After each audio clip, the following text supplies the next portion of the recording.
Hey everybody, and thank you for joining me on the first episode of Nobody Knows. If you've seen some of the shorts that I'm putting out and other content that I'm putting out, then you're already a part of the Principled Path series. I have a belief that a life built on structure is the right kind of life to lead. However, I also believe that once that structure is in place, we should learn how to follow our intuitive heart to be able to be free to do God's will as He sees fit throughout the day.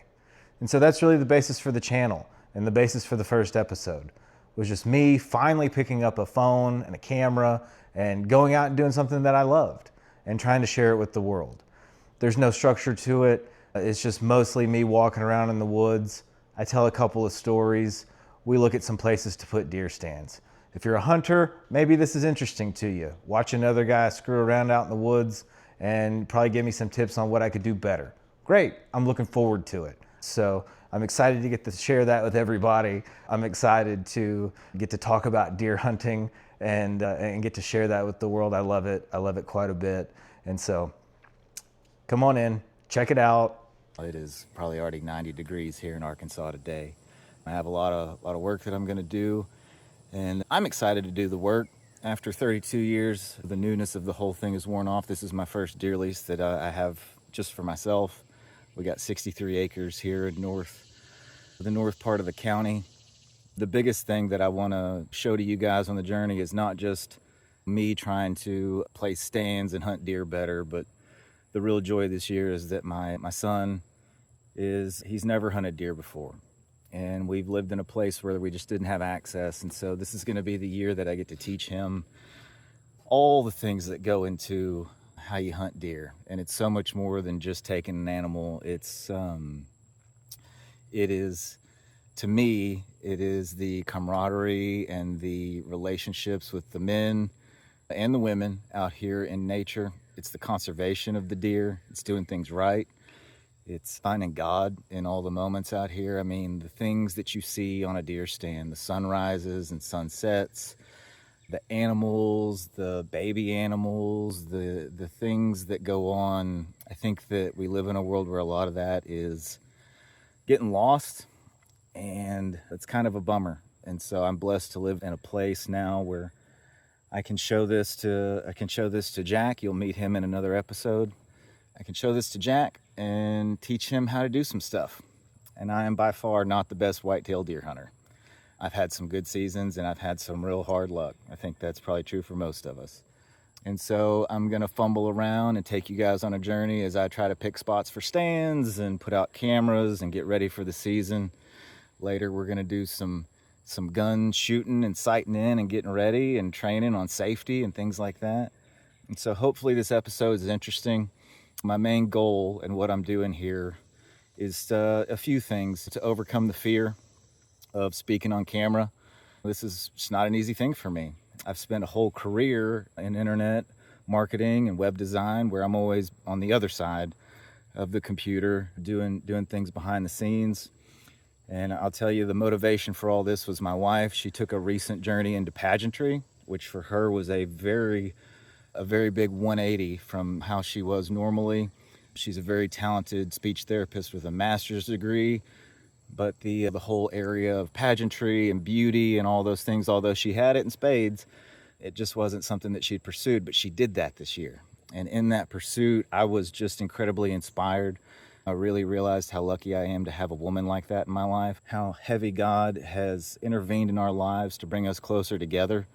It's just been a really great thing. And so she inspired me to get out here and do it myself. She got on social media, she's speaking in front of people, and I want to support her in that and see if I can find my own way to overcome those things. And like I said, I want to see where God fits into the mix. My life has, as you'll learn in future times that we talk, I've made a lot of mistakes. And I've found that God, higher power, the underlying ground of being, whatever your religious or non-religious tilt is on that, it's always been there for me, and the evidence in my life is there to prove it. And I want to share some of that evidence as we go through these episodes. So we're going to start out with a little deer hunting, a little nature, but I hope that you stick with me in the future. We're going to look at a bunch of other stuff. We're going to look at faith and family. I've got several roles and several businesses that I deal with. We're going to learn how to at least see how I deal with leading people and working through those things and hopefully work through those things in a godly and spiritual manner, because I see that as I look back, those are the things that have worked for me. I'm glad you're all here. I'm going to call the channel Nobody Knows. That's for a couple of reasons. One, you will see, as smart as I think I am, I don't know much about much. And then the other side of that is there was a documentary with Ram Dass, and I've gotten a lot of stuff that I really love in life out of Ram Dass, but it was called Becoming Nobody. And the basis of it was this, that after you become somebody, after your ego really establishes itself in the world, the next part of your journey is to become nobody, to become one with your fellow man, humble, right sized with your fellows. So that's part of it. And then and I think a lot of that is getting in tune with the spirit inside. And I think that the spirit inside knows.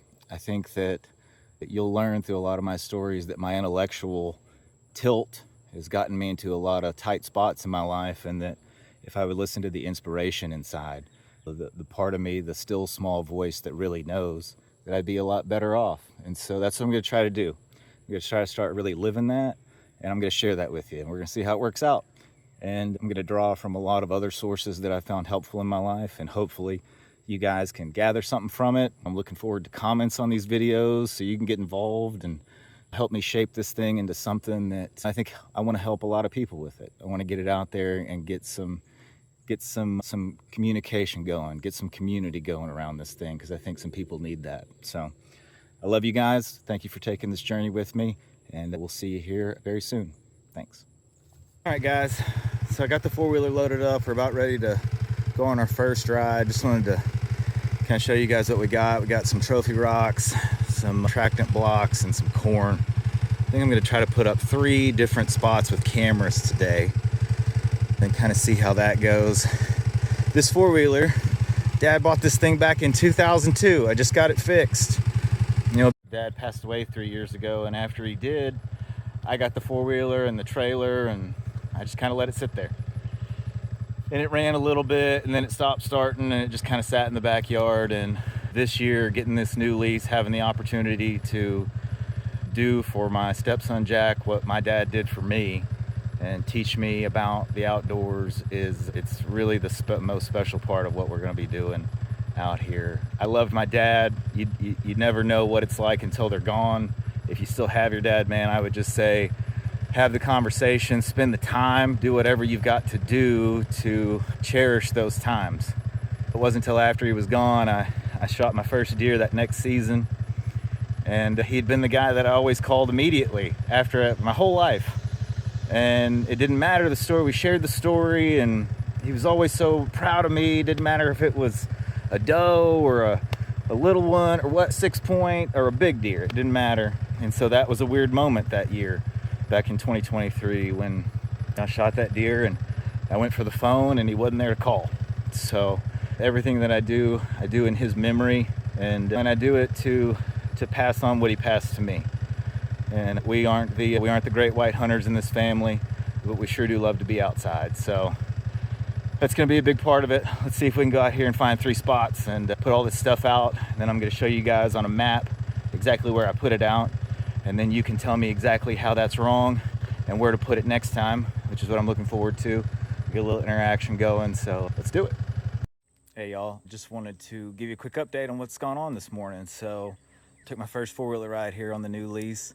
It's a really pretty piece of property, and right out of the blue, I ran into a gentleman who owns an adjacent home here and is familiar with this land. And I just want to tell you one thing.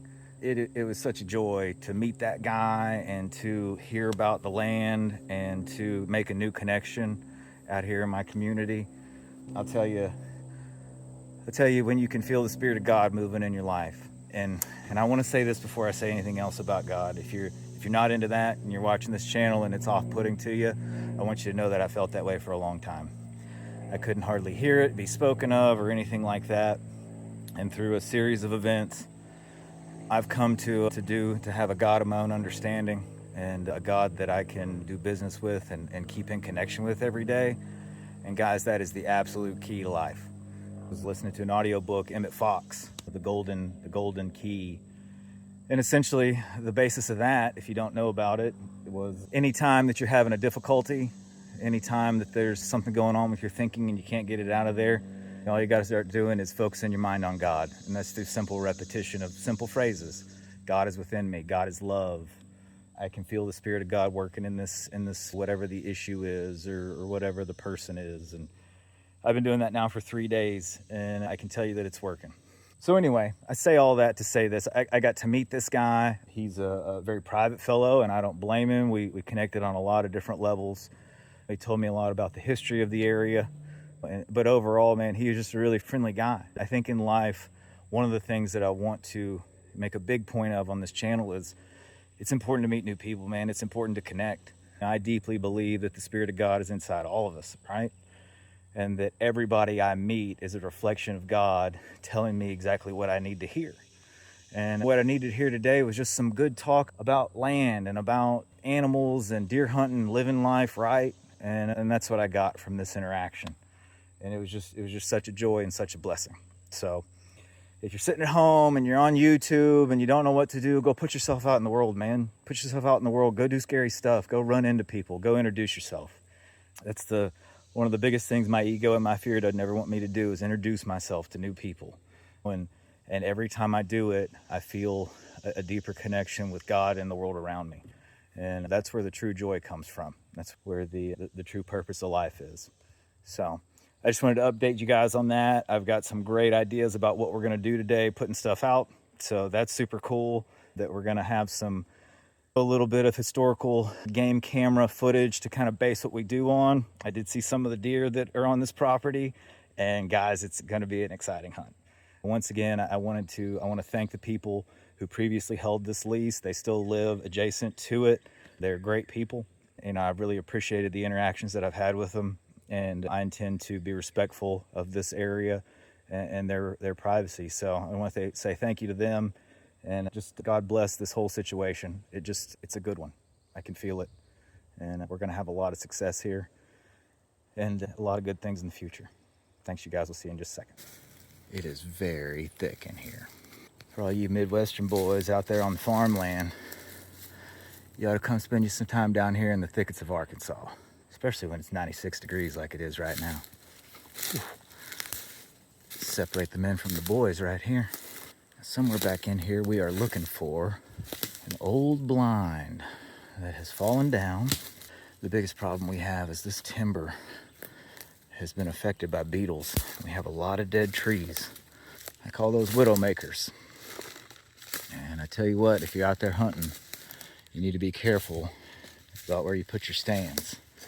I've learned my lesson about widow makers. Thank God I wasn't in the stand, but I showed up one day and a dead tree had fallen and crushed it.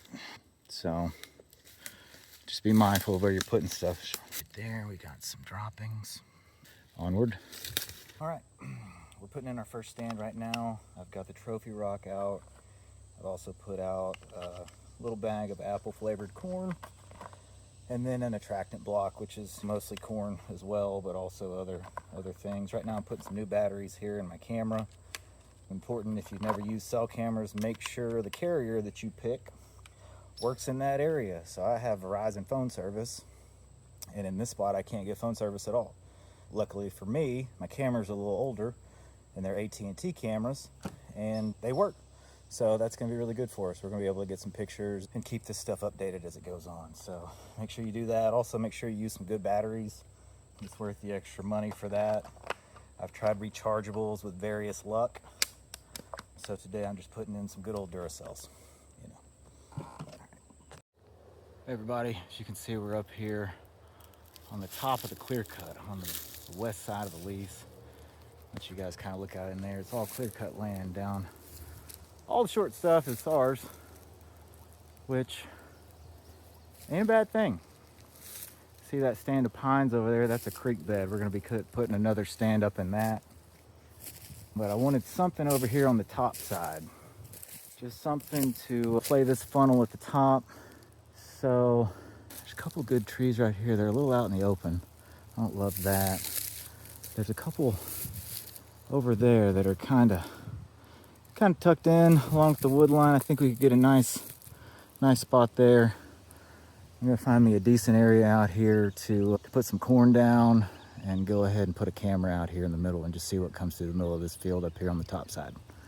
All right, let's do it. Oh, by the way, I've got to bring the GoPro next time because the four-wheeling to get back here was absolutely insane. Thank God that my dad kept that four-wheeler in such good shape, y'all. Rarely have I challenged an open field like this. If you know anything about clear cuts, you know that there is not even ground under that pretty grass. It is stumps and divots and ditches and brambles of branches. And well, we nearly got stuck out there. Engine went to smoking. I think it's about 96 degrees at this point. The heat is serious. I'm trying to stay tucked up in here by the shade to do this video right now. But whew, Lord, it was fun though. I mean, hell, if you had never ridden a four-wheeler out in the wide open, it's got to be one of the best experiences in life. Not that I want to bring more crowds out here to the country, but I think it's every human being's God-given right to enjoy this stuff, to enjoy the planet God gave us. It's my belief that we're all still in the Garden of Eden. We just don't know it. We've become so folded in on ourselves and our egos that, boy, we miss out on the good stuff. These free serotonin and dopamine hits. I've been out here for 5 hours now. I hadn't checked Facebook once. I'm just feeling good, sweating a little bit, doing some fun stuff out here in God's country. If you hadn't done it, get out there and do it. Find somebody that's got one. Find something online. If you guys know of a group in your state or a place to go, post that link down there. Let's get some connections going, some links going. I think it's something everybody should do. It's a lot of fun. Be careful though. I've been riding a four-wheeler since I was 8 years old, and I've had my fair share of close calls. So if you do learn how to do it, make sure you wear your helmet and you're safe. Anyway, all right, I'm gonna go out here and put some stuff out here in this clearing and see what we can see. Hey y'all, well, we put the second spot out in that field.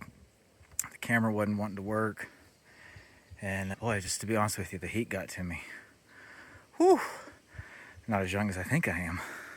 You can probably tell that by the hairline. Man, it's hot today. You guys that are hardcore at this, if you're like me, you know you got to get out here. Preferably you do it in March and April. And you really get your spot set up. So at this point in the year, you're just checking cameras and maybe hauling a bag of corn in on a four-wheeler.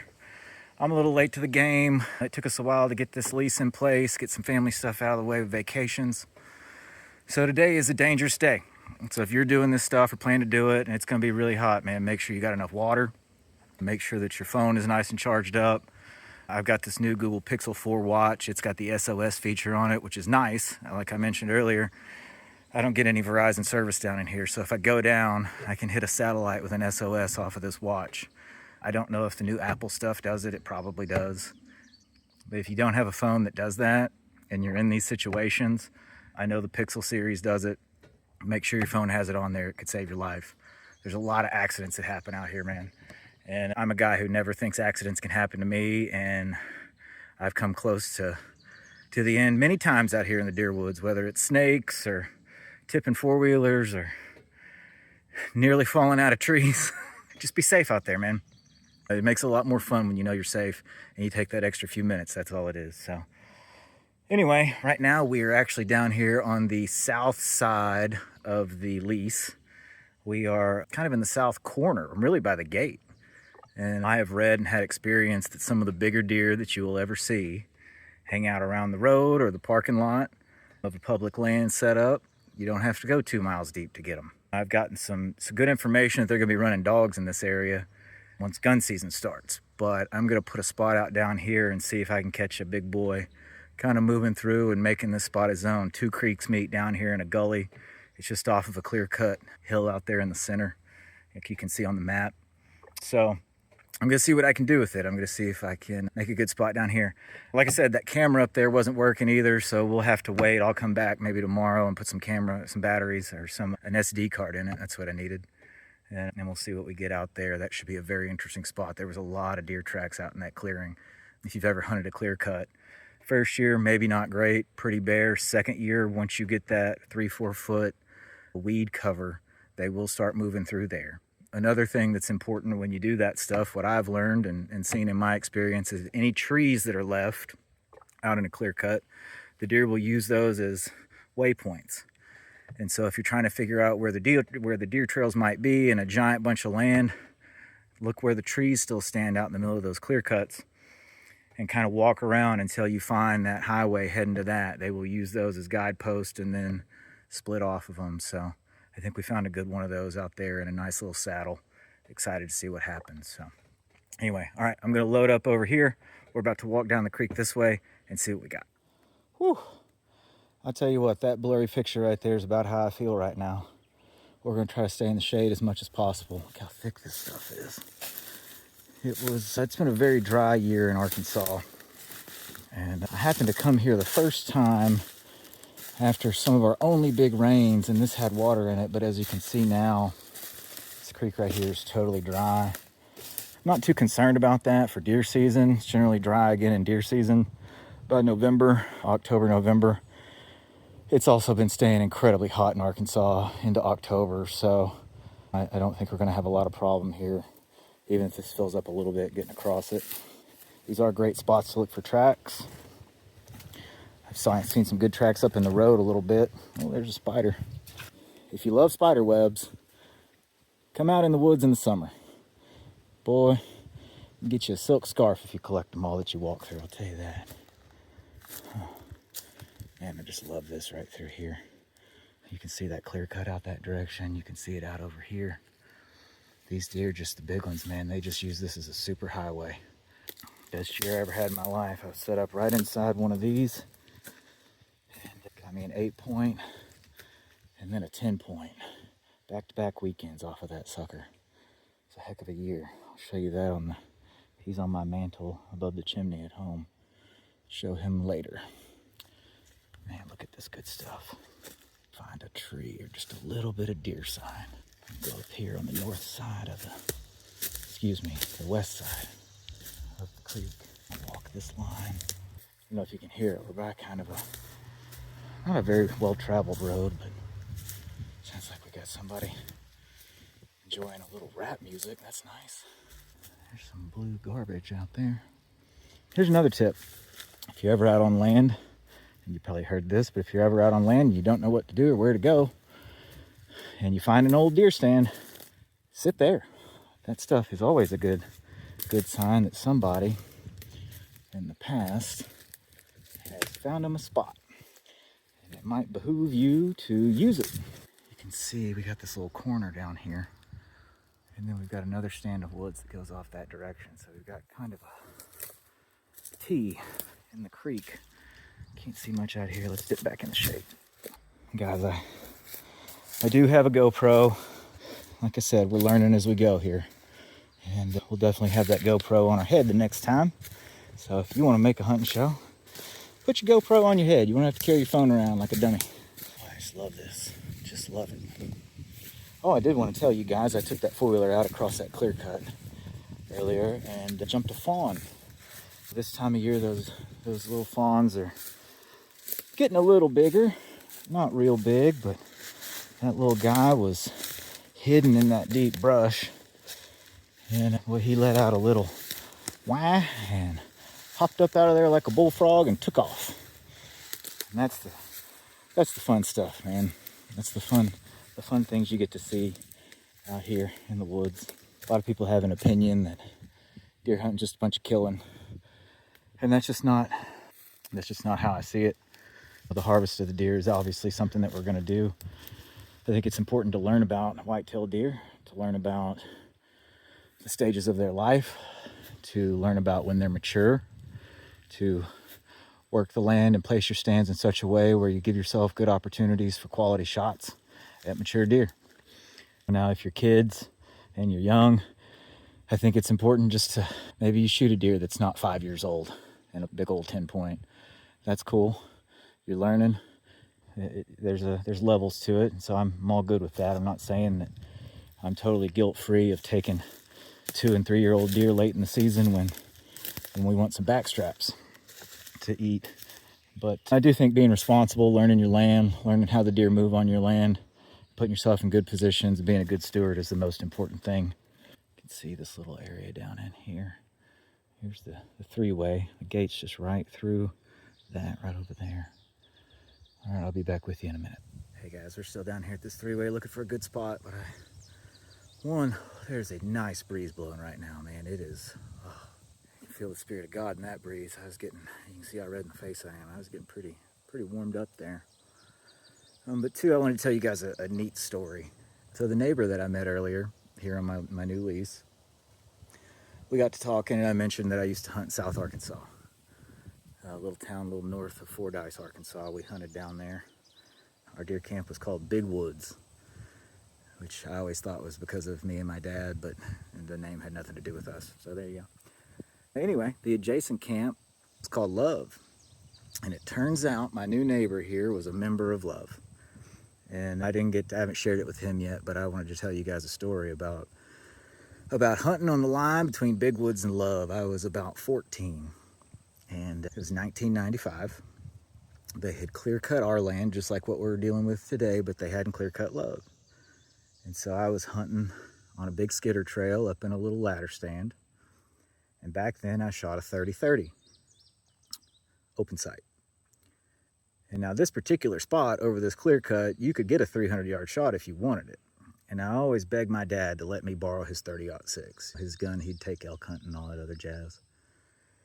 And 30-06 is a big gun, especially to deal with up in a ladder stand and not on a tripod. I know there's a lot of tripod blind stuff going on now with the young crowd. Back then, they just threw you in a tree.